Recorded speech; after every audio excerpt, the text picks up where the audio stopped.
தினகரன் கோபத்துடன் அணியிலிருந்து வெளியேறியது குறித்து வேறு விதமான அரசியல் லாஜிக் சொல்கிறது பாஜக தரப்பு. அதிமுகவுடன் கூட்டணி மீண்டும் உறுதியான போதே பழனிசாமி தலைமையில் என்டிஏ கூட்டணி ஆட்சி அமைக்கும் என அமித்ஷா தெள்ள தெளிவாக சொல்லிவிட்டார். அதை கேட்டுக்கொண்டு அப்போது சும்மா இருந்த தினகரன் இப்போது மூப்பனார் நினைவேந்தல் நிகழ்ச்சிக்கு பிறகு பழனிசாமியை முதல்வர் வேட்பாளராக ஏற்க மாட்டோம் என திடீர் பல்டி அடித்திருக்கிறார். அந்த நிகழ்ச்சிக்கு தினகரன் வருவதாக இருந்தால் நான் வர முடியாது என பழனிசாமி சொல்லி இருக்கிறார்.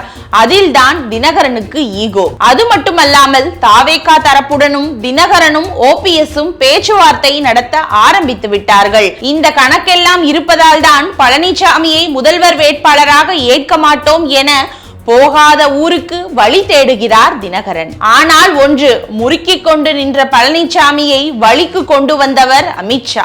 ஒருவேளை தினகரனும் ஓபிஎஸும் கட்டாயம் இந்த கூட்டணிக்கு தேவை என கருதினால் அவர்களையும் வளைத்து கொண்டு வரும் வித்தையும் அமித்ஷாவுக்கு தெரியும் என்று சிரிக்கிறார்கள் பாஜகவினர்.